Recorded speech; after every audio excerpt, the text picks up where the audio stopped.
Welcome to the Rusted Garden Homestead. Today is the first video in my series on starting seeds indoors, and we'll also cover starting outdoors. But for January, February, March, we're going to be doing a lot of stuff indoors under grow lights. Today's video is all about getting started. Going to cover just some quick basics, seed starting mix, making sure you have a sterile mix, talk about that, setting up the containers for planting, and we're going to focus on perennial flowers today, perennial herbs. For this series, if you want to subscribe and follow me, I'm in Maryland Zone 7, and I'm going to be planting as I plant. So the first thing I plant are the herbs and flowers that take longer to grow. They can grow indoors easily 8 weeks, 10 weeks, and even 12 weeks. So we start with the plants first that need a lot of time or grow a little bit more slowly, develop inside.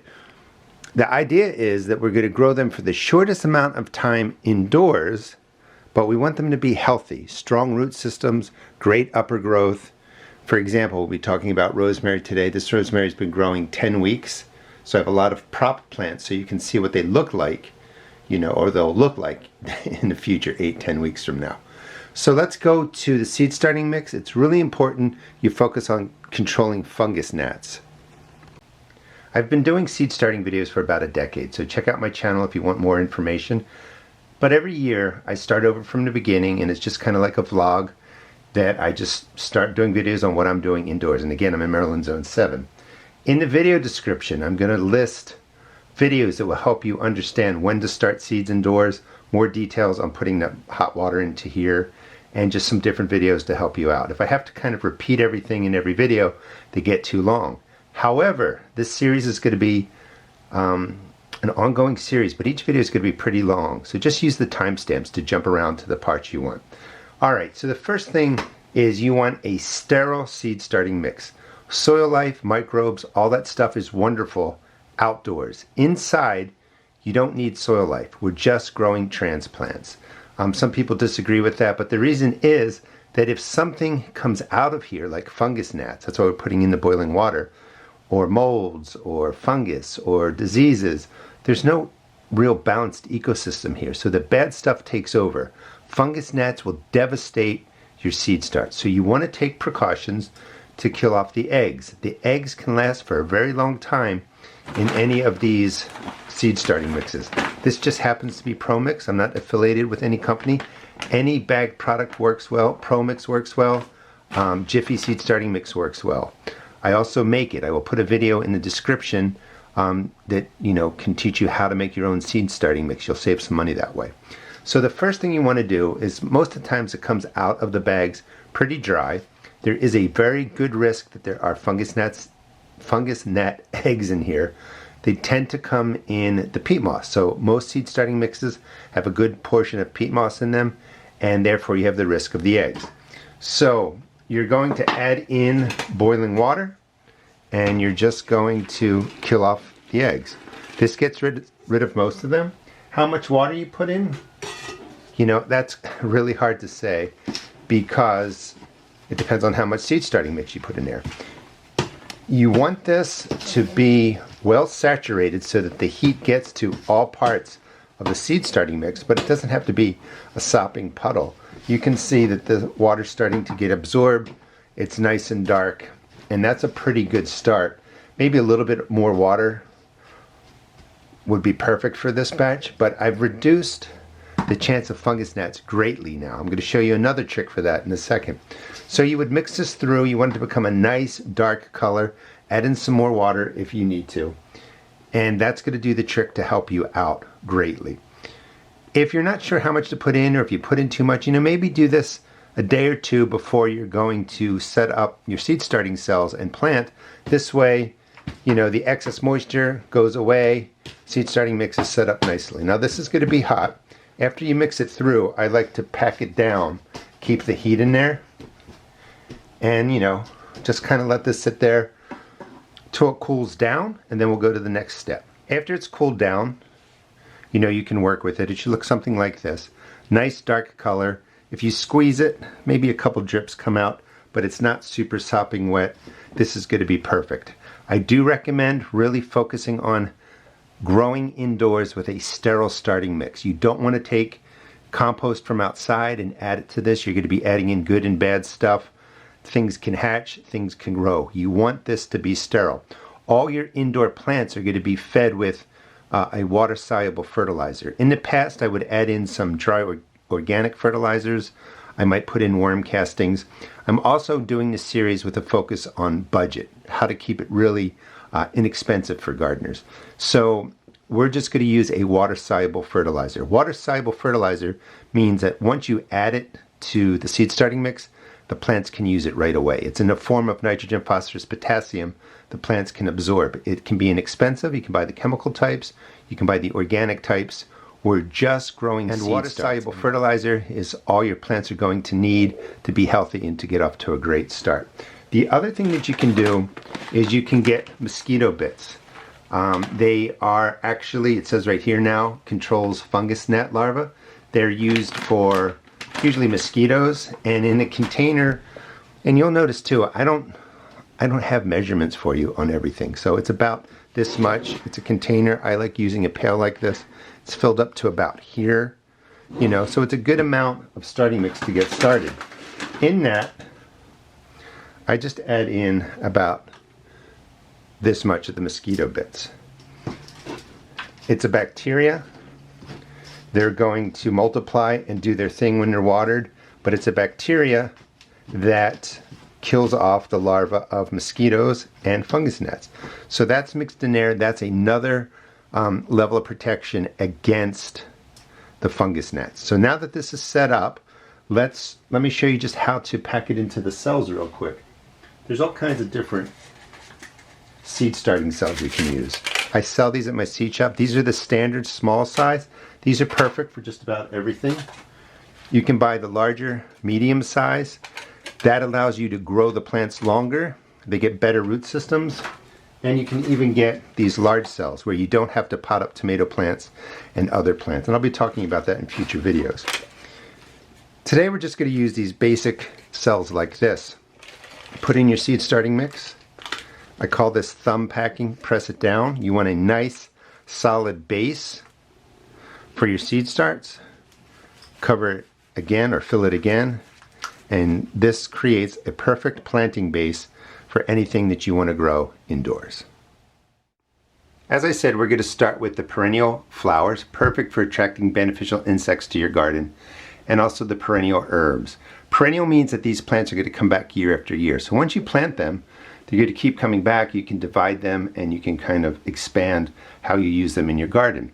They're really expensive to buy at nurseries and places like that. So starting seeds indoors really allows you to grow these for pennies a plant. Perennial, like I said, means it comes back year after year, but perennial can vary garden to garden. So you want to look up, you know, perennial flowers in my area or wherever you live. And you'll get a list of plants that are perennials, and you can start them indoors. So it is going to vary. However, I'm going to be starting yarrow. That's pretty common. You can grow that in most places in the US. Horsemint, doing rhubarb. That's rhubarb that I started from seed. Blue sage, a red yarrow, lavender. Over here I have Shasta daisies, coneflower, orange balm, a form of mint, butterfly weed. Those are all, you know, the herbs and the perennials that I want this year for my garden. The principles I'm going to show you are the same for just about anything you're planting, so you'll be able to figure it out. So let me set up a few trays with the seed starting mix, and we'll get started. Couple of things. These are called cells, no matter what size they are, and this is what you plant into. This is called a flat. This is how we'll water the plants. We'll fill this up. They will wick up the water through holes in the bottom. You don't want to be watering from the top. It splashes everything around. It's very difficult when you're using electricity. You don't want water everywhere. So we just water from the bottom. Again, this is an ongoing series, but I've done this for the last several years. So if you want to learn more about bottom watering, fertilizing your plants, just go to my channel and search, and you'll find old videos on that. Or you can just follow along, and I'll get to it eventually over 2025. So this flat is set up. It's 72 cells, little cells right here. We're going to be able to grow 72 plants. That's easily, you know, $300–400 worth of plants we're going to grow, and we're going to grow them for pennies a plant. Please check out my seed shop. All my seeds there are $1.50 a pack, except for tomatoes and peppers. They're $1.75 a pack. So you can get the seeds really cheaply there. I'm going to show you in the series how to grow basil, cilantro. We're going to get to tomatoes and peppers. We're going to cover really everything. So let's get to the basic way that I plant up the perennial flowers and the perennial herbs. First perennial flower we're going to plant is yarrow. Yarrow can be grown in many places, very cold hardy, can take freezing winters. Beautiful flowers, come in white. This is a yellow variety. They come in red, different colors. They attract pollinators, bees, butterflies, all kinds of good stuff. They're a good solid perennial flower to add to your garden. Now, when you buy my seed packs, you're just getting an envelope with a label, and you'd have to look up how to plant them. The reason being is that the packaging, of this company looks great. It's beautiful, but it costs extra money. So that's how I kind of keep the cost down at $1.50 for most packs, $1.75 for tomatoes and peppers. The problem is everybody's always looking. Let's see if I can get this into the screen. Okay, hold on. Is looking for like the perfect instructions on these packs, and they're just not good. First of all, it says the seeds germinate in 14 to 28 days. Okay, that might be true. These are 2 weeks old from being put in the ground. They're already out and growing. Tells you the temperature. You want your seed starting area to be about 65 degrees Fahrenheit, 18.3 degrees Celsius. Talks about sun, all that kind of stuff. The depth, whatever. It all really doesn't matter that much, and I'll explain to you as I'm planting why.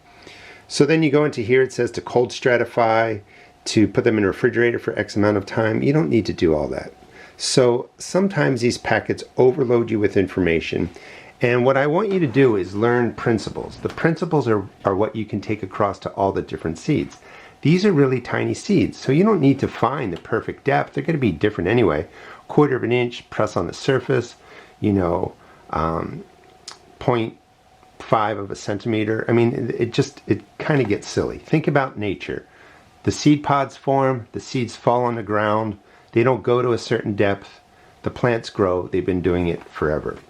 So, next thing is labeling. You want to make sure you label. These are the bigger 4 cells, so there's a little bit more space. December 20th, yarrow, gold variety, put in here. This way you don't lose track of what you're growing. So I like painter's tape. It's real easy to use. On here I put the yarrow. We're doing smaller cells here. This way you have 6 of them, but it's less starting mix. Doesn't matter that much for the perennial flowers. So yellow yarrow. So it's set up, everything is packed.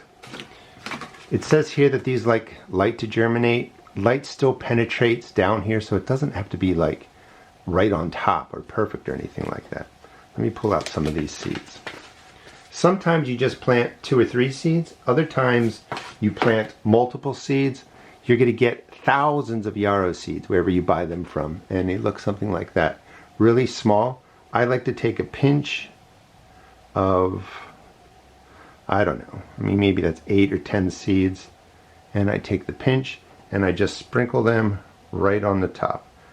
And I'll do that for all of them because I want a lot of yarrow, and I can almost count. That's like 8 to 10. I don't know if you can really see them on there. But any small seed like this, I tend to overseed. I call it the overseeding method. Let's put a couple more on there. Because, and I'll instruct you as we're going along, because I know the yarrow roots are crazily strong, they're going to get all tangled up. I'm going to have lots of plants here, and then I'm just going to break these in half. I'm just going to pop out the soil, break the roots in half, then I'm going to have 2 plugs, and I can do that again. So I can take these 6 plants, or these 6 cells, with multiple seeds in there, so I'll have multiple plants, divide them right down the middle when they're to size. I'll show you how to do that in the future. And then I have 12 plants, and I can do it again. I'll have 18 to 24 plants depending on how they're growing. So you can just start with something like this and end up with a ton of perennial flowers to put out in your garden. And that's going to save you a lot of money. For seeds that just have to be right on the surface, I just basically rub them across the top just like that. You don't want them to dry out, so a little bit of starting mix on them is fine. Rub them around the cell, and then come back and just press everything in. The seeds are going to absorb the water. That's what starts the germination process. My grow room is in my house. Again, it's about 65 degrees Fahrenheit, 18.3 degrees Celsius. So this is the yarrow, all set up and ready to go. All right, let's get to the next plant. The next plant I'm growing as a perennial is Horsemint, Nettleleaf Horsemint. It's in the mint family, germinates really slowly. And part of the reason that we start these perennial herbs and flowers indoors is because they can be slower to germinate.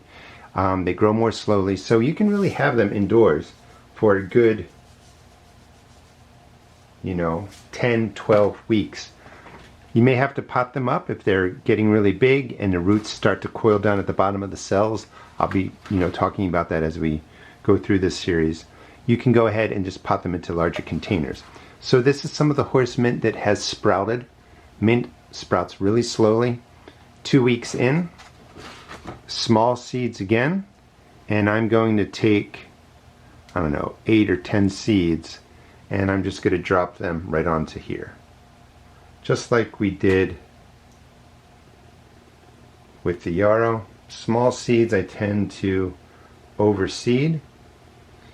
It says that you can stratify these in a refrigerator. That means you give them a cold period for 2 weeks or so. I find you just don't have to do that. You get so many seeds, and seeds last for a long time if you protect them and take care of them. But there's so many seeds here that I would rather just overseed, divide them later. If you have time, you could go ahead and stratify them, but I just never found that did a ton of good. It helps a little bit, but not really worth it to me to wait another 2 weeks, 3 weeks, 4 weeks. These are just going to get scratched right into the surface too. Smaller seeds don't go as deep. Just lightly covered or right on the surface. And then once you do that, you always want to press in the starting mix. The seeds contact the mix. Again, the moisture gets to them. They begin germination. Not every one of these seeds is going to germinate, but I only need one per cell. That's going to give me 6 plants. If I end up with more, that's great. Horsemint. Today's date's January 2nd. And that's going to go right onto here. Whoa, what did I do? Oh, look at that. So I already made a mistake. So in switching out the seeds, this is the yellow yarrow. Didn't switch to another flat or another cell, so I planted the seeds on top of each other. So I'm going to redo this off camera. So this one will be horsemint. This one, sadly, it's going to be mint and yarrow. I'll figure that out later.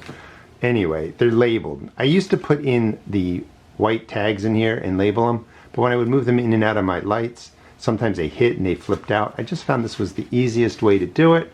You always know what's in here. So we've got horsemint and we have yarrow. Okay, next is lavender. Lavender is an herb, but bees love the flowers, people love the flowers, beautiful scent. You can even cook with it. So this is lavender that is sprouted. It's been 2 weeks, and you can see, the lavender coming up in different places. Lavender is slow to sprout.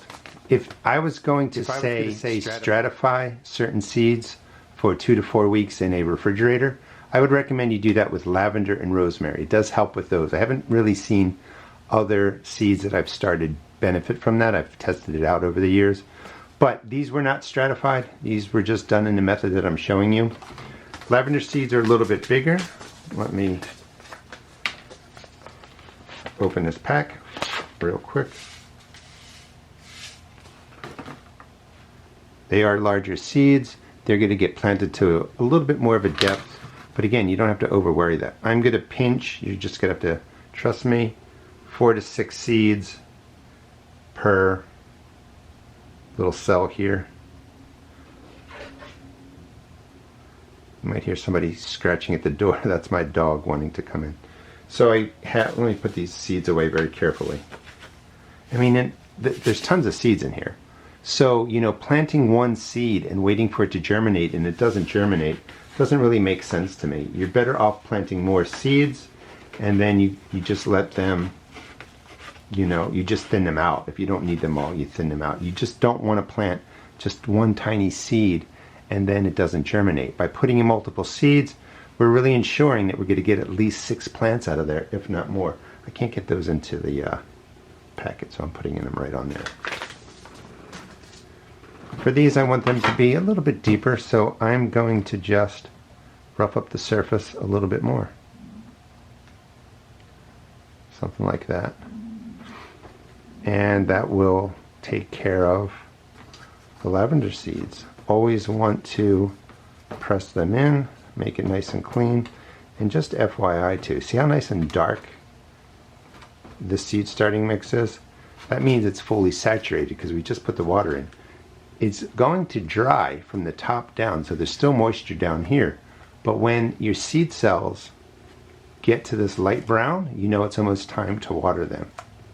And that's how you can tell. Also, this is much heavier because it's saturated.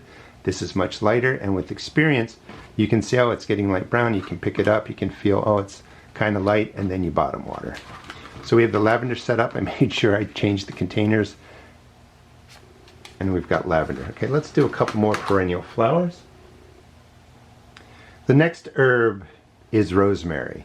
And I'm not going to show you how to plant that. It's planted just like the lavender. Maybe the seeds can go a little bit deeper. Seeds are about the same size.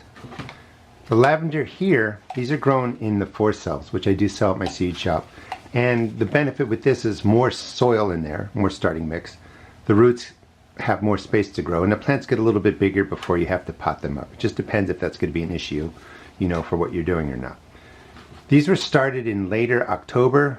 These are about 10, 11 weeks old. I mean, look how beautiful they are. Overseeding method, you can see multiple plants coming up in here. There's 3 of them. I could split them up if I want. I'm going to let them, you know, do their thing, and maybe split them in a couple of weeks, you know, and I'll show you that process. Here's a lavender plant, or a lavender seed that germinated a little bit later.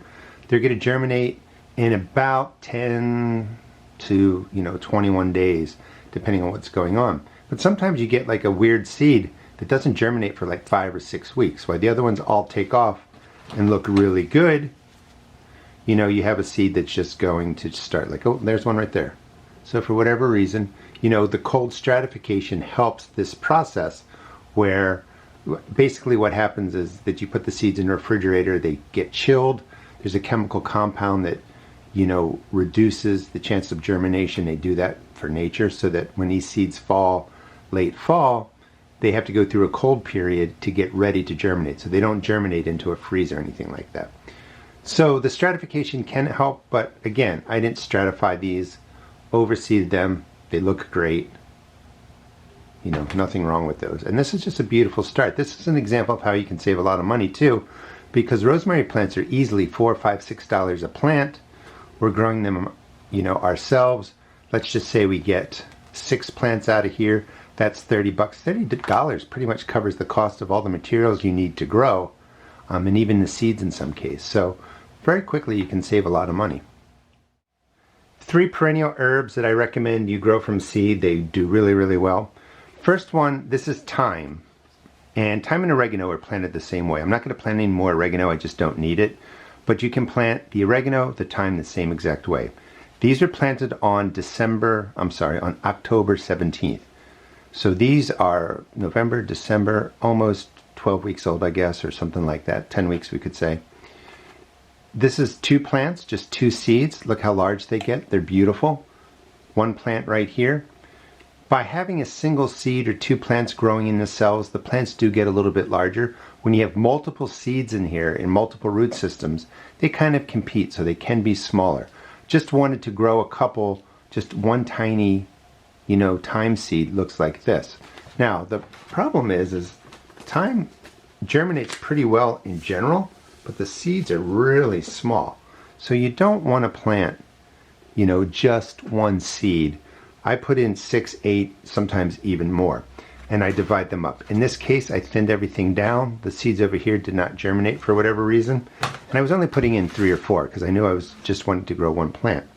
For something like this, I'm taking a good pinch of 8 seeds or so, and they're just getting, dropped in there. The oregano would be planted the same way, so this timestamp is going to be called thyme and oregano, but I'm showing you, run out of seeds. I'm going to show you just the thyme. I mean, it's really nothing fancy. I want to make sure I have at least 8 seeds in there. These roots are really super hardy too. So when these plants are to about this height, you can just tear the seed plug right down the middle and you have multiple plants going. You could thin these down to 1. We're just, you know, the seed pack says 1/4 of an inch. It just kind of gets crazy when it's like 1/8 of an inch, 1/4 inch, 1/2 an inch. Surface press, needs light. Enough light gets through here if the seeds need light for germination. We're just making sure we rub them in so that they're going to be lightly covered. And that's all you do for the thyme and for the oregano. They're going to germinate. They germinate quicker than the other seeds, so somewhere between 7-14 days. They could take a little bit longer depending on the temperature. When you have warmer temperature in your grow area, like 65 degrees Fahrenheit, 18.3 degrees Celsius, that's pretty good for just about all your seed starts, and you germinate pretty quickly. But if you go down, you know, 5 degrees cooler Fahrenheit wise, not sure what that would be in Celsius, but if you go down to a cooler temperature, they can take longer to germinate. So the thyme is set up. The oregano would be set up that way too. The other ones, the other perennial herbs that I recommend are chives. They're really expensive to buy in the grocery store. They're really easy to grow. I overseed them. The root systems are pretty much indestructible. You're going to see how many seeds I put in there. So a lot of seeds, you know, maybe a little too much. Let's put some back. A lot of seeds, and I'm going to, you know, equally disperse them through here. Lots of I forgot what I was growing. Lots of chive plants would come up. The root systems get massive. Just tear them up. You can tear these down into quarters, and the root systems get a little bit damaged, but the plants do really well. So I'm taking a pinch, putting them right in there. I mean, it's a lot of seeds. I still have some extra, just going to drop them in there. And now I'm going to make sure these go down a little bit deeper. They're larger seeds. You get the idea. When the seeds are bigger, they go a little bit deeper. So just something like that. Some of them might remain on the top. That's fine. Nature drops seeds right onto the soil surface, and plants have been living great for millions of years. And then we're just going to, again, pull the soil back, press them into the cell, good contact, good coverage. The seed starting mix is moist. These do not need to be watered because there's moisture already in there. If this, you know, starting mix was a little bit lighter in color up top, not a lot of moisture in there, we would do a bottom watering. And I might just show you how to do that at the end. So we would have technically oregano right there. So that is 6 perennial herbs or flowers ready to go. So let's do some more flowers. Next thing I want to plant is rhubarb. It is a beautiful looking plant. Doesn't do much in the way of flowering unless you want to collect the seeds, but it's edible. It's rhubarb, and it's really easy to seed start. So let's put our label on here. We got some rhubarb. These are larger seeds. We're going to plant them a little bit differently. The rhubarb here is planted again like everything else on 12-20. So 2 weeks old. It's going to germinate. It's going to look like this. I actually put in 2 seeds per cell. For some reason they all didn't germinate. I don't remember. I don't think I thinned them down.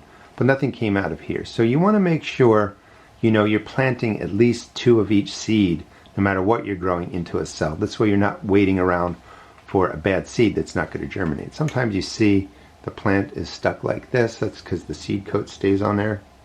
And I don't want to yank it out, but you can gently just break that off, and then it'll open up. All right, let me move that out of the way. Now these are bigger seeds, so I'm going to plant these a little bit differently. Look how large they are. So there are 6. In this case, I don't really need more rhubarb. I'm just doing it for the video.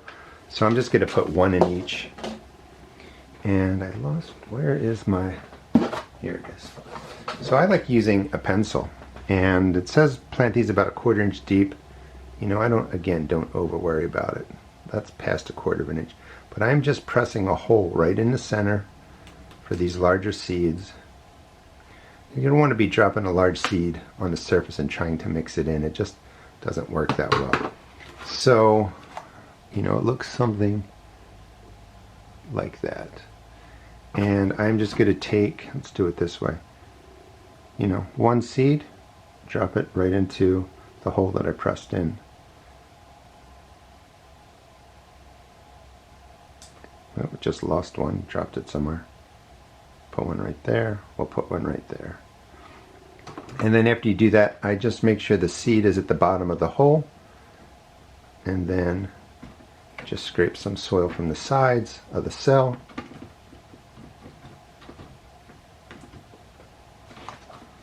And I've got 5 of 6 seeds planted because I dropped one. So the rhubarb is in. All right, let's keep moving along.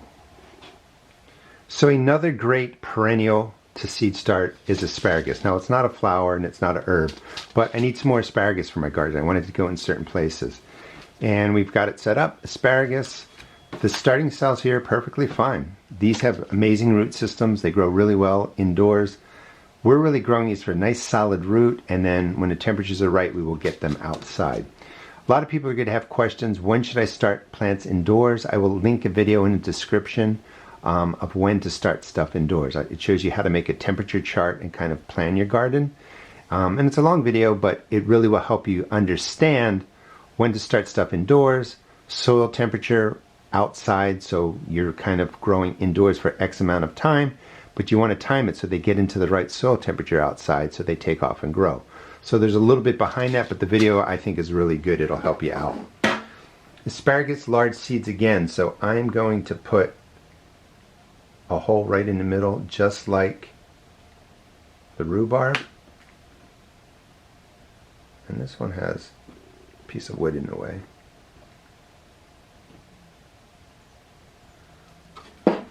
Then the asparagus seeds are large, you know, that size. And I don't need 6 plants, but I'm going to just drop one into each of them. I have 2 extra seeds. I'm just going to randomly drop them into a hole. And my hope is that I get 4 plants here that'll be ready for the garden. It's really important that if you only need 4 asparagus plants, don't do a flat of 18. What are you going to do with the plants? If you're going to sell them, give them away, I understand. But it's really easy to get carried away and just overdo it with your seed starts because the seeds are so small. Everything kind of looks cute when it's growing. But it's going to get large, and you're going to have to figure out, you know, how do you use the space under your grow lights? Are you moving them outside on the right schedule with the right plan? So just don't overdo it. So now we have the asparagus. Let's go to a couple more flowers. So we did, like, herb-wise, I think we covered it. We have thyme, oregano, chives, rosemary, lavender. Those are good ones. Let's do some more flowers. The next perennial flower I recommend is echinacea, or coneflower. I have purple coneflower growing. The plants here are about 11 weeks old, and they're doing really well. And again, we're talking 8, 10, 12 weeks, even 14 weeks for some of these perennial flowers and herbs. They can just grow indoors for a long time. They can also take the frost and cold weather.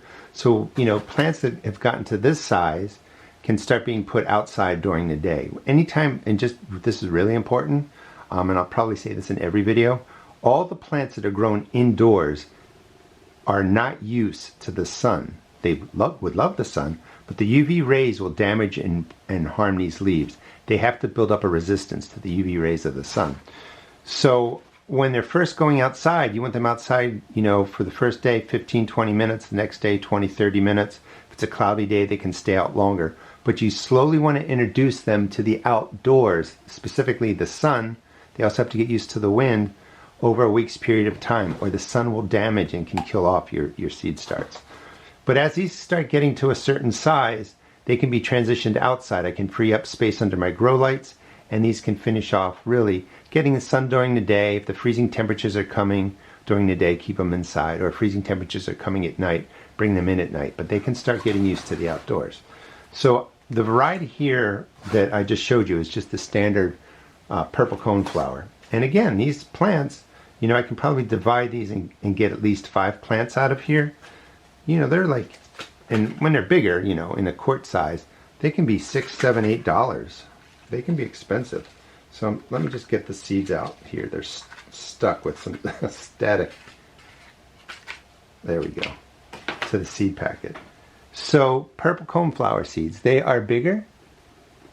And let me make sure I've got the right one so I don't mess up again. Yeah, so this is going to be, the variety here is mellow yellow. So this is a yellow coneflower. And I'm going to do the same thing. I already have them growing. They germinate pretty quickly. And we're just going to put 1 seed into each of the holes. Coneflowers come in all different colors. That one didn't quite make it. We'll knock it in. Bees love them. They're really hardy. They can be grown in most places. Make sure the coneflower is in. And now we've got 2 varieties of coneflowers. The standard purple, this mellow yellow. Not only are they beautiful, we can divide them after a couple years growth outside, expand our gardens, but we're saving just a lot of money by doing it this way. Alright, so the coneflower are planted. The next perennial plant is blue sage, even though the flowers are purple. I love this plant. I can't really get enough of it. Bees love it. It blooms twice during the year. Very hardy. Can take drought. It just hangs around. It reseeds itself. It doesn't, you know, go crazy. But not only is it a perennial, but it will seed pretty freely, and you can move those plants around. Even though it's in the sage family, you can't really use the leaves, you know, in the kitchen. It's more for the flower. Let me get this pack open. Get some of the seeds out of here. Small seeds again, same size as the lavender and rosemary. These are just about 14 days old. They were started on December 20th, so they are 14 days old. 11 days for December, 3 more days in November. And I put in about 3 or 4 seeds per cell. In the past, I've even overseeded these more, but they germinate pretty well. Tiny seeds, so I'm just going to grab, oh, I got soil on my fingers. I'm just going to try and grab 3 or 4, and I'm going to drop them right into the middle if I can.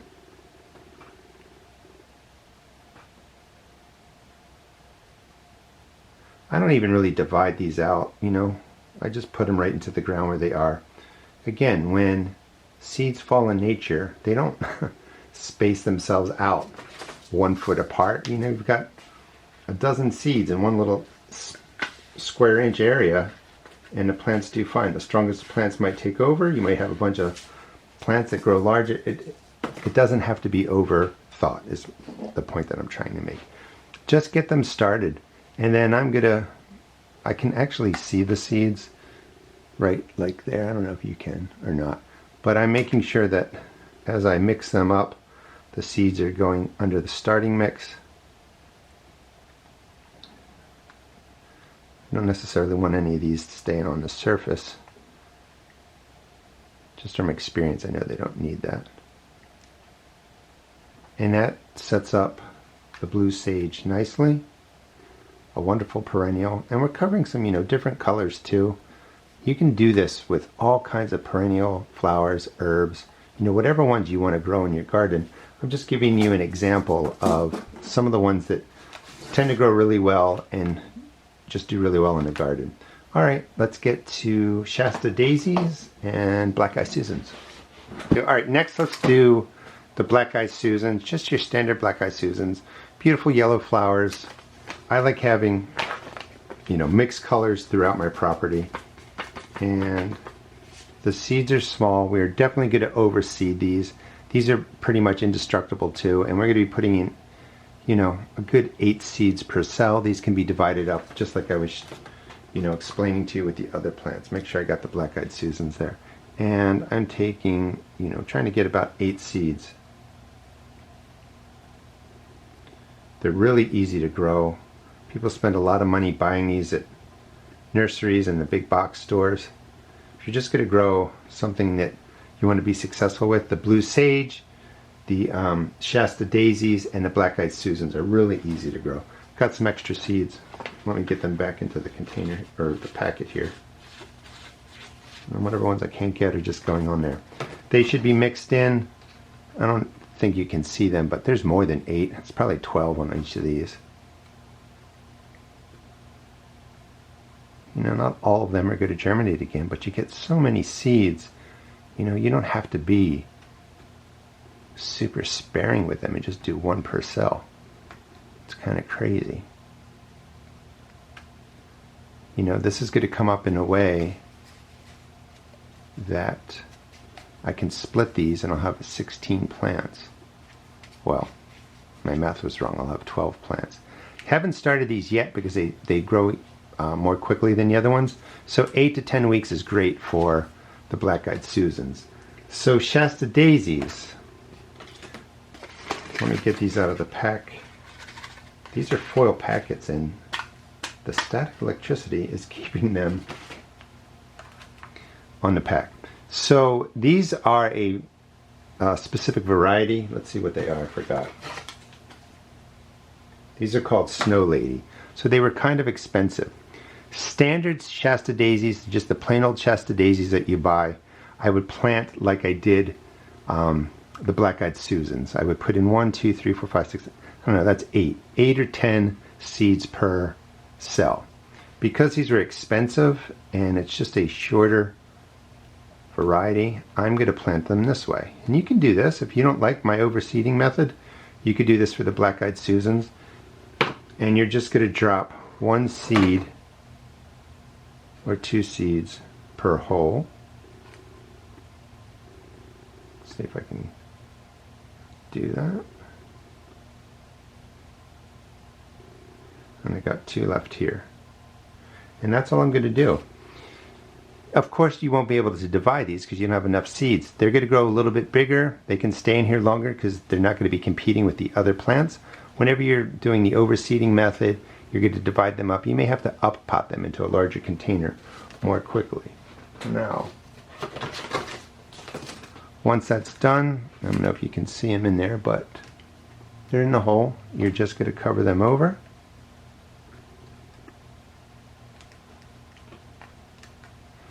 And the Shasta daisies are planted up.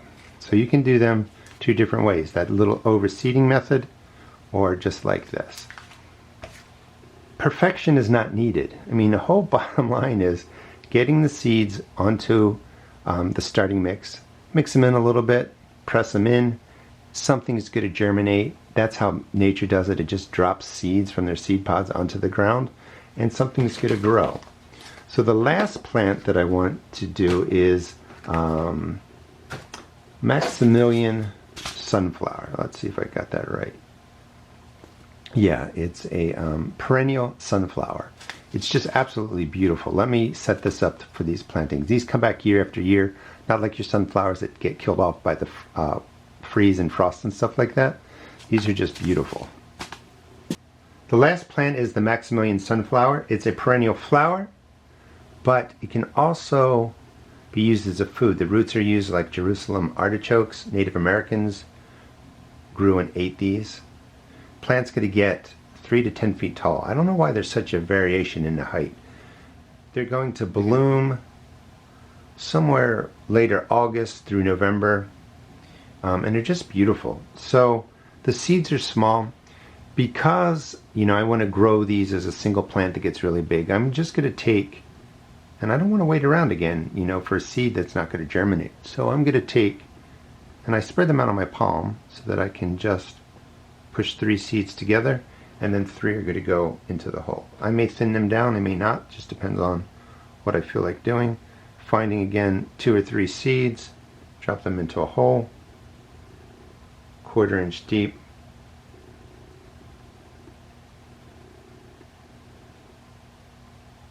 And 1 more in there. And the sunflowers are ready to go.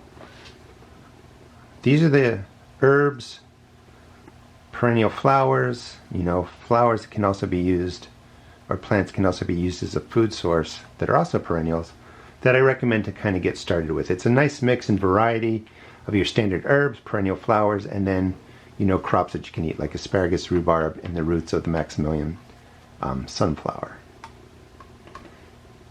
Easily, with the 72 cells here, you're easily, if you were going to go buy these as smaller plants, it would cost you $200. It doesn't cost nearly that much. In fact, $200 sets you up with your grow lights, the shelf, the seed starting supplies, the mix, and even the seeds. So you can really save a lot of money. And this is just one flat 72 cells. You could just have beautiful plants. Thanks so much for watching. Please subscribe. This is going to be an ongoing series. And plus I do hundreds of videos a year on just about anything that you would do in the vegetable garden. We're going to be covering peppers and tomatoes and basil and all that. Please check out my seed shop at therustedgarden.com, my blog, therustedgardenblog.com, and check out the video description for more information on how you start things indoors. I'm not going to water those because it's really well saturated, and if you overwater and the seed starting mix gets too saturated, sometimes the seeds can rot, so you don't want to overdo it. But again, subscribe and I'll show you how to grow just about anything indoors. Thanks for watching.